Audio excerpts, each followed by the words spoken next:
दोस्तों, हमने अपने चैनल पर वीडियो के माध्यम से उत्तर प्रदेश सरकार द्वारा ओबीसी छात्र छात्राओं को निःशुल्क कराए जा रहे ओ लेवल और ट्रिपल सी कोर्सेज के बारे में बताया था और आप सभी ने उस वीडियो को बेहद पसंद किया और पार्ट 2 की मांग की है। और साथ ही साथ काफी सारे जनरल और एससी स्टूडेंट्स भी पूछ रहे हैं कि क्या ये कोर्सेज उनके लिए भी हैं या नहीं हैं।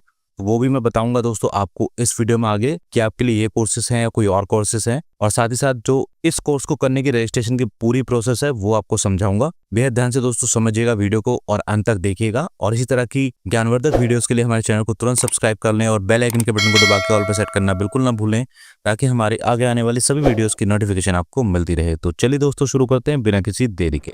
तो दोस्तों सबसे पहले मैं बात करूंगा जनपद हापुड़ के कार्यालय जिला पिछड़ा वर्ग कल्याण अधिकारी महोदय के एक नोटिस से। उनके द्वारा एक प्रेस नोट जारी करके बताया गया है कि निदेशालय पिछड़ा वर्ग कल्याण उत्तर प्रदेश लखनऊ के पत्र संख्या इतने के द्वारा पिछड़े वर्ग के शिक्षित बेरोजगार युवक युवतियां, ध्यान दीजिएगा यहाँ पे, पिछड़े वर्ग के शिक्षित बेरोजगार युवक युवतियां को नीलिट से मान्यता प्राप्त तथा निदेशालय स्तर से चयनित संस्थाओं के माध्यम से ओ लेवल एवं ट्रिपल सी कंप्यूटर प्रशिक्षण प्रदान कराए जाने का प्राविधान है, जिस हेतु आवेदन करने की अंतिम तिथि 14 जुलाई 2025 तक निर्धारित की गई है। ऐसे शिक्षित बेरोजगार युवक युवतियां जो निम्न अहर्ता रखते हों तथा ओ लेवल और ट्रिपल सी कंप्यूटर प्रशिक्षण करना चाहते हों, वो अपना आवेदन पत्र विभागीय वेबसाइट जो हमने कल बताई थी उस पर दिए गए लिंक पर ऑनलाइन किया जाना सुनिश्चित करें तथा आवेदन पत्र की हार्ड कॉपी मैं संलग्नको सहित कार्यालय जिला पिछड़ा वर्ग कल्याण अधिकारी कमरा नंबर 14 विकास भवन दिल्ली रोड हापुड़ में 14/7/2025 के शाम को 5 बजे तक जमा किया जाना सुनिश्चित करें। तो जो आप ये रजिस्ट्रेशन करेंगे इसका प्रिंट भी निकलेगा और जो आपके डॉक्यूमेंट्स है उसकी हार्ड कॉपी के साथ आपको ये जमा भी करना है। ये वाला नोटिस मैं हापुड़ डिस्ट्रिक्ट का बता रहा हूँ। जिस भी डिस्ट्रिक्ट में आप रह रहे हैं उस जनपद से मालूम कर लीजिएगा समाज कल्याण विभाग में जाकर के या जिला पिछड़ा वर्ग कल्याण विभाग में जाकर कि उन्होंने क्या कोई ऐसा नोटिस जारी किया हुआ है, और किया हुआ है तो उसकी क्या लास्ट डेट दी हुई है और क्या क्या डॉक्यूमेंट उनको सबमिट करने हैं। तो ये चीज आपको 14 जुलाई 2025 से पहले कर लेनी है। हापुड़ की सूचना फिलहाल ये है और बाकी डिस्ट्रिक्ट की सूचना आप अपने डिस्ट्रिक्ट ऑफिस से जाकर प्राप्त कर लीजिएगा। अब मुख्य बात है कि प्रशिक्षण हेतु अहर्ता निम्न प्रकार है। वो अहर्ता यानी कि एलिजिबिलिटी क्या है। इस प्रशिक्षण के अंतर्गत यानी इस ट्रेनिंग के अंतर्गत प्रदेश के पिछड़े वर्ग के शिक्षित बेरोजगार शिक्षित युवक युवतियों को ट्रिपल सी का कंप्यूटर प्रशिक्षण अनुमन्य होगा। शहरी ग्रामीण क्षेत्र के वार्षिक आय रुपए 1 लाख से अधिक नहीं होनी चाहिए और तहसील द्वारा आय प्रमाण पत्र भी होना चाहिए। तो 1 लाख रुपए से कम की आय वार्षिक होनी चाहिए और वो जो इनकम सर्टिफिकेट है वो तहसील द्वारा जारी होना चाहिए। कंप्यूटर प्रशिक्षण के लिए 10+2 यानी कि इंटरमीडिएट न्यूनतम शैक्षिक अहर्ता आवश्यक है। प्रशिक्षणार्थी की आयु 35 वर्ष से अधिक की नहीं होनी चाहिए। प्रशिक्षणार्थी बेरोजगार हो तथा किसी संस्था में छात्रवृत्ति ना ले रहा हो। ये मुख्य बात है दोस्तों, यहाँ पे ध्यान दीजिएगा कि जो ट्रेनिंग है, जो ट्रेनिंग लेगा वो बेरोजगार हो पूरी तरीके से, यानी कि कहीं भी जॉब नहीं कर रहा हो और किसी संस्था से छात्रवृत्ति ना ले रहा हो और कहीं से भी इसको कोई भी स्कॉलरशिप टाइप की ग्रांट नहीं मिल रही हो और आयु उसकी 35 वर्ष से अधिक नहीं होनी चाहिए। नेक्स्ट पॉइंट है दोस्तों, ओ लेवल तथा ट्रिपल सी कंप्यूटर प्रशिक्षण की अवधि क्रम से 1 वर्ष तथा 3 माह की होगी। यानी कि 1 वर्ष ओ लेवल का होता है और 3 महीने का कोर्स ट्रिपल सी कंप्यूटर का होता है।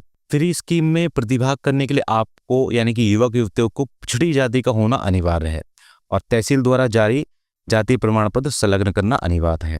तो ये कुछ क्राइटेरिया था। अगर आप ओबीसी कैटेगरी से बिलोंग करते हैं, आपकी उम्र 35 वर्ष से ज्यादा नहीं है, आप पूरी तरीके से बेरोजगार हो और कहीं से भी कोई भी फाइनेंशियल एड गवर्नमेंट से नहीं ले रहे हो, तो आप इस कोर्स के लिए अप्लाई कर सकते हैं। लेकिन उसके लिए आपकी फैमिली इनकम 1 लाख रुपए से ज्यादा नहीं होना चाहिए और आपके पास इनकम सर्टिफिकेट होना जरूरी है। और साथ ही साथ पिछड़ी जाति यानी कि ओबीसी कैटेगरी का आपके पास तहसील द्वारा जारी जाति प्रमाण पत्र होना चाहिए। तो ये कंडीशन थी दोस्तों फ्री कोर्स के लिए। लेकिन वहीं अगर आप जनरल या SC/ST कैटेगरी के स्टूडेंट हैं तो इन कोर्सेज को आप खुद से भी कर सकते हैं। बहुत ज्यादा इन कोर्सेज की फीस नहीं है। ट्रिपल सी जो कोर्स होता है उसकी फीस अराउंड 500 से 600 रुपए है और अगर आप किसी इंस्टीट्यूट के द्वारा करेंगे तो उसकी फीस वो अपने हिसाब से चार्ज करते हैं, कोई 3,000 लेता है, कोई 2,000 लेता है, कोई 4,000 भी लेता है, उस सब जगह अलग अलग है। लेकिन अगर आप खुद से करेंगे, खुद से अपना रजिस्ट्रेशन करना चाहते हैं, खुद से एग्जाम देना चाहते हैं, ट्रिपल सी का एग्जाम दोस्तों 3 महीने में हो जाता है। 3 महीने का ये कोर्स है और क्या क्या चीज़ आपको पढ़नी होंगी, किस तरीके से आपको रजिस्ट्रेशन करना होगा, वो चीज़ मैं आपको सारी जानकारी दे दूंगा अगर आपको चाहिए तो। अगर खुद से आप ये कोर्स करना चाहते हैं और आपको सिलेबस की जानकारी चाहिए, स्टडी मटेरियल की जानकारी चाहिए या कुछ वीडियोस चाहिए जो आपको बता सके कि किस तरीके से आप इस एग्जाम को क्लियर कर सकते हैं, तो वो सारी चीजें मैं प्रोवाइड करा दूंगा। लेकिन उसके लिए आपको कमेंट बॉक्स में लिखना होगा ट्रिपल सी कोर्स की वीडियो। तो ट्रिपल सी कोर्स के लिए सारी जानकारी आपको अलग से मैं उपलब्ध करा दूंगा अगर कोई जनरल या SC/ST कैंडिडेट इसको करना चाहता है। और रही बात O लेवल कोर्स की, तो वो 1 साल का कोर्स है। उसकी जानकारी, उसकी एलिजिबिलिटी, उसकी फीस वगैरह और कैसे कैसे एग्जाम होते हैं, कहाँ पर एग्जाम होते हैं, किस तरीके के एग्जाम होते हैं, सारी चीजें वो भी मैं आपको उपलब्ध करा दूंगा। उसके लिए आप O लेवल कोर्स वीडियो में लिख दीजिएगा अगर आपको वीडियो चाहिए तो। लेकिन दोस्तों जनरल और SC/ST कैंडिडेट के लिए योजना फ्री नहीं है, ये योजना केवल OBC स्टूडेंट्स के लिए है। तो अगर आप खुद से इन कोर्सेज को करना चाहते हैं तो कमेंट बॉक्स में बता दीजिएगा। इसके अलावा आपको एक चीज और बता देता हूँ, एक स्वयं पोर्टल है गवर्नमेंट ऑफ इंडिया का जो कि बिल्कुल फ्री है। इस पे बहुत सारे कोर्सेज ऐसे फ्री हैं जो आप कर सकते हो ऑनलाइन घर बैठे और उनका सर्टिफिकेट प्राप्त कर सकते हो। ये बिल्कुल फ्री कोर्सेज हैं और अगर आपको चाहिए कि इन कोर्सेज के बारे में मैं आपको बताऊं तो कमेंट बॉक्स में स्वयं पोर्टल के बारे में लिख दीजिएगा, वो सारी चीजें भी मैं आपको बता दूंगा। चलिए अब बात करते हैं जहां से हमने पहली वीडियो छोड़ी थी रजिस्ट्रेशन के प्रोसेस के लिए, जो कि केवल OBC स्टूडेंट्स के लिए है। उस प्रोसेस को आगे बढ़ाएंगे और देखेंगे कि आगे क्या रहता है। तो अब दोस्तों आपको लॉगिन करना होगा दोबारा से। आपका अगर ID पासवर्ड बन चुका है, शुरुआती रजिस्ट्रेशन किस तरीके से करना है वो आप मेरी पहली वीडियो देख लीजिएगा। उसके बाद में आपको ये स्टूडेंट लॉगिन का ऑप्शन मिलेगा, इस पर जाइएगा और यहाँ आपको रजिस्ट्रेशन नंबर डालना है, जो आपने पासवर्ड क्रिएट किया था वो डालना है। कैप्चा नीचे डाल करके दोस्तों लॉगिन पे क्लिक करना है। लॉगिन पे क्लिक करने के बाद दोस्तों वही आपका यहाँ पे चरण 1 करके लिखा हुआ आ रहा है। ये सभी निर्देश मैं बता चुका हूँ पहले वाली वीडियो में, उसको आप देख सकते हैं। इस चरण 1 पे आके आपको सबसे पहले अपने डिस्ट्रिक्ट का नाम सेलेक्ट करना है। मान लीजिए मैं हापुड़ डिस्ट्रिक्ट से हूँ तो हापुड़ का नाम मैंने सेलेक्ट किया और अब कह रहा है कि नाउ सेलेक्ट कोर्स टाइप। तो कोर्स का हम टाइप सेलेक्ट कर लेते हैं यहाँ पर। ये हमें O लेवल करना है, ट्रिपल सी करना है, तो हम किसी पर भी क्लिक कर सकते हैं। मान लीजिए ट्रिपल सी हमको करना है तो ट्रिपल सी पर क्लिक कर दिया है हमने। उसके बाद में आपको अपनी ईमेल आईडी यहाँ पर डालनी होगी। मैंने दोस्तों ईमेल आईडी एंटर कर दी है। उसके बाद में आपसे पूछेगा इंस्टीट्यूट। तो देखिए डिस्ट्रिक्ट हापुड़ में एक ही इंस्टीट्यूट दिखा रहा है जो कि SMD institute of information technology है, उसको आपको सेलेक्ट करना होगा। इसके बाद में थोड़ा सा नीचे आगे बढ़ेंगे तो यहाँ पर है आवेदक का नाम, आपको अपना पूरा नाम, आपको अपना जेंडर मेल फीमेल जो भी है, आपके पिता का नाम भी यहाँ पे ऑटोमेटिकली आ जाएगा आपके आधार कार्ड के थ्रू। आपका एड्रेस भी ऑटोमेटिकली आ जाएगा। परमानेंट डिस्ट्रिक्ट आपका कौन सा है वो आपको यहाँ पे चूज करना है। जो जिसका भी निवास प्रमाण पत्र आपके पास में हो, डोमिसाइल आपके पास में हो, वो आपको चूज करना है और परमानेंट पिन कोड आपको यहाँ पे डालना है। उसके बाद में आपको यहाँ पे अपना पूरा एड्रेस डालना है, जो भी एड्रेस आपका फुल एड्रेस है वो, और जो आपका डिस्ट्रिक्ट है वो आपको डालना है। यहाँ पर आपको फिर से पिन डाल देना है। Date of birth automatically select होकर आ रही होगी, जो भी आपके आधार कार्ड में। आपका रजिस्ट्रेशन नंबर यहाँ पर शो करेगा, आपका मोबाइल नंबर यहाँ पर शो करेगा। अब ये कह रहा है हाई स्कूल उत्तीर्ण करने का वर्ष, तो किस वर्ष में आपने हाई स्कूल उत्तीर्ण किया है वो आपको चयन करना है। उसके बाद में स्कूल का बोर्ड कौन सा था, CBSE था, UP था, ICSE था, जो भी था वो आपको चूज करना है। उसका अनुक्रमांक क्या था, यानी कि हाई स्कूल में आपका रोल नंबर क्या था वो आपको डालना है। उसके बाद इंटरमीडिएट का आपका वर्ष पूछेगा कि कब आपने इंटरमीडिएट की है।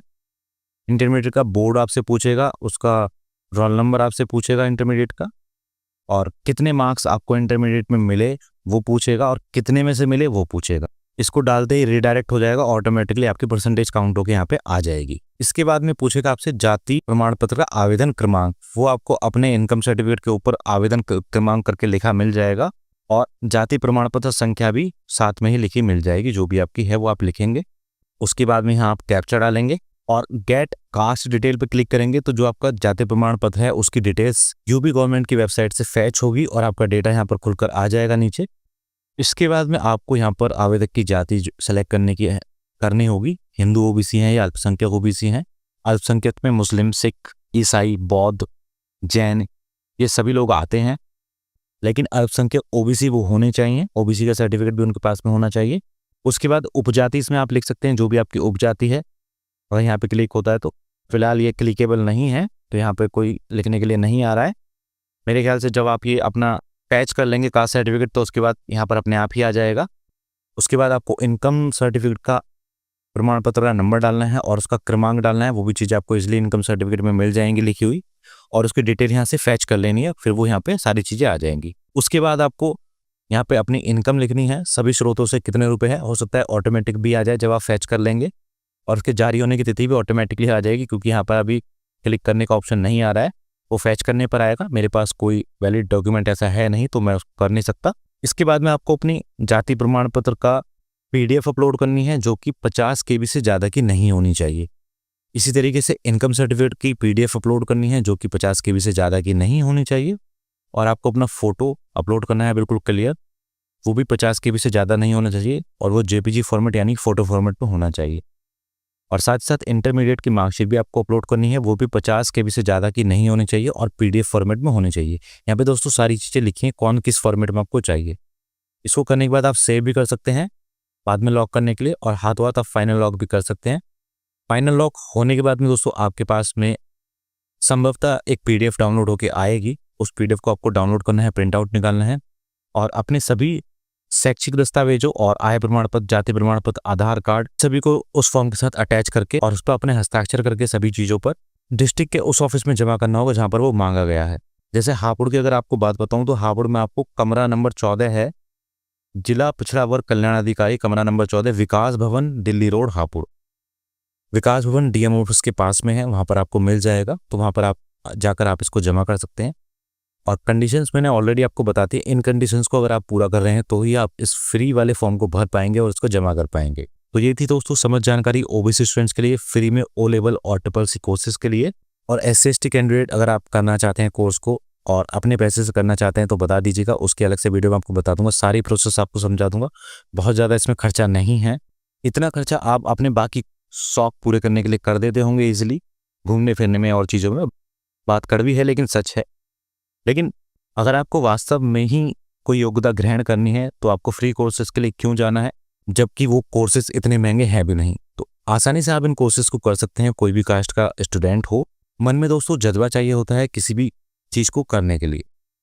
तो आई होप दोस्तों आपको मेरी बताई गई बात समझ में आ गई होगी, और वीडियो अगर आपको पसंद आई हो, आपको लगा हो कि हमारे चैनल द्वारा आपको अच्छी जानकारी मिली है, तो हमारे चैनल को जरूर सब्सक्राइब करें दोस्तों, और बेल आइकन के बटन को दबा के ऑल पे सेट करना बिल्कुल ना भूलें, ताकि हमारी आगे आने वाली सभी वीडियोस की नोटिफिकेशन आपको मिलती रहे। और साथ ही साथ दोस्तों जरूरतमंद लोगों को इस वीडियो को जरूर शेयर कीजिएगा। तो मिलते हैं दोस्तों किसी और वीडियो में, तब तक के लिए जय हिंद, जय भारत।